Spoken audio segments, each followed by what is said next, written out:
దేవుని నామంలో అందరికీ వందనాలండి. నా పేరు మాస్టర్ కాకర్ల పండన్న. మీ అందరికీ తెలుసు తణుకు పాత ఊరు షాలేము ప్రార్థనా మందిరం.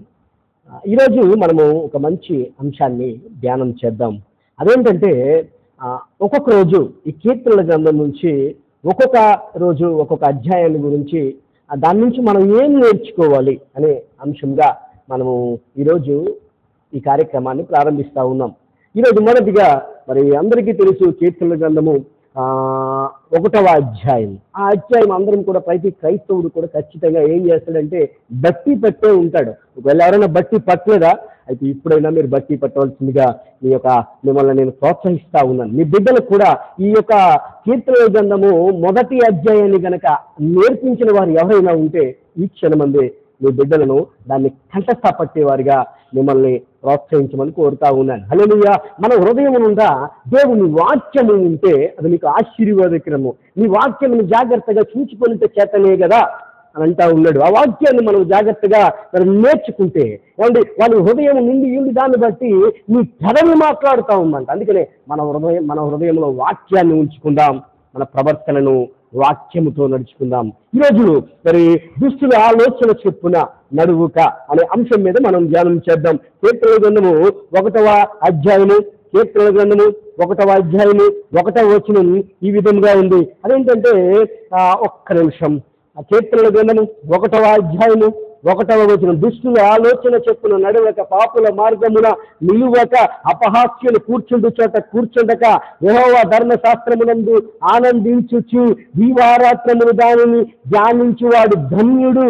అతడు నీటి కాలవల వారిని నాటబడిన వాడై ఆకు వాడక తన కలమందు పొలమిచ్చు చెట్టు వలె నుండును. అతడు చేయునదంతయు సఫలమగును. దుష్టులు అలాగుండక దుష్టులు అలాగే ఉండక గాలు చెదరగొట్టు పొట్టువలే నుండు. కాబట్టి న్యాయ విమర్శలు మరి దుష్టులను నీతిమంతుల సభలో పాపులను నిలువలేరు. నీతిమంతుల మార్గము యెహోవాకు తెలియను, దుష్టుల మార్గము నాశనానికి నడుపుతుందంట. దుష్టుల ఆలోచన ఉంటది.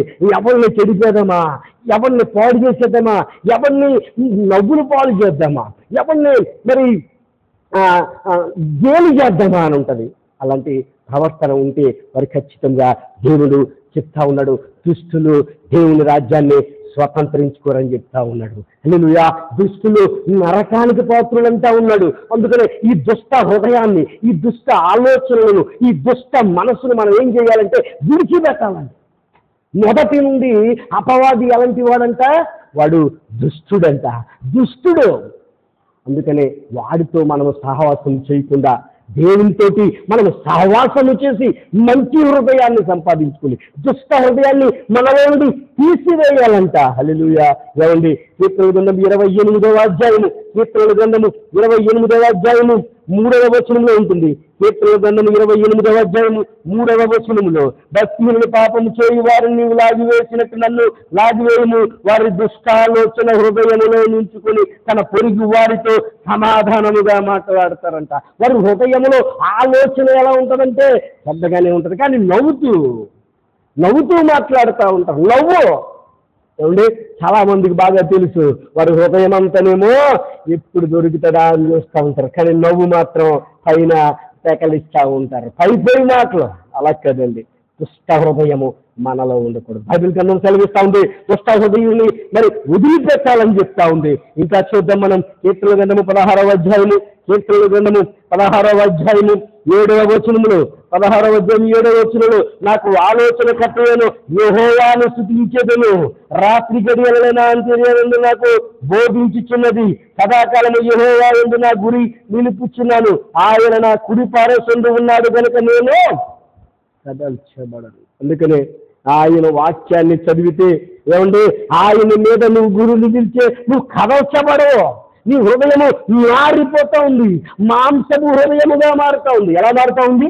మాంసపు హృదయం. రాతి హృదయాన్ని తీసివేయాలి, దుష్ట హృదయాన్ని తీసివేయాలి. కపటపు ఆలోచనలు, దుర్మార్గపు ఆలోచనలు ఇవన్నీ విడిచిపెట్టి ప్రభువైన యేసు ఏమండి ఆయన గాయపరిచి వారిని సైతము, ఆయన చంపివేసి వారిని సైతము, ఆయన దూషించి వారిని సైతము బదులు పలకలేదంట. ఇటువంటి స్వభావాన్ని మనము కలిగి ఉండి మంచి స్వభావాన్ని కలిగి ఉందాం.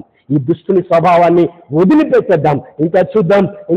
ఎఫెసీయులకు రాసినటువంటి పత్రిక 4వ అధ్యాయము, ఎఫెసీయులకు రాసినటువంటి పత్రిక 4వ అధ్యాయము, ఎఫెసీయులకు రాసినటువంటి పత్రిక 4వ అధ్యాయము 15వ వచనం. అంటే ప్రేమ కలిగి సత్యము చెప్పుచు క్రీస్తు వలె ఉండుటకు మనమన్ని విషయములలో ఎదుగుదుము. ఆయన శిరస్సయ్యున్నాడు. ఆయన నుండి సర్వ శరీరము చక్కగా అమర్చబడి తనలో ప్రతి అవయవము తన పరిమాణము చొప్పున పని చేయించుండగా ప్రతి కీలు వలన కలిగిన బలము చేత అతగబడి ప్రేమ యందు తనకు క్షేమాభివృద్ధి కలిగినట్లు శరీరమునకు అభివృద్ధి కలగజేసుకొనిచున్నది. ఏమండి, అందుకనే మన ప్రతి అవయవము కూడా మన యొక్క ప్రతి అవయవాన్ని యేసు నామములో మనం ఏం చేద్దామంటే ఆయనకి అప్పచెప్దాం. ఏమండి, మన హృదయాన్ని ఆయనకి అప్పచెప్దాం. మన చేతులు ఆయన ప్రార్థన వైపు చెప్దాం. మన మోకాళ్ళు ఉంచుదాం. ఏమండి, మన చూపులు మార్చుకుందాం. దేవుని వైపు చూద్దాం. ఈ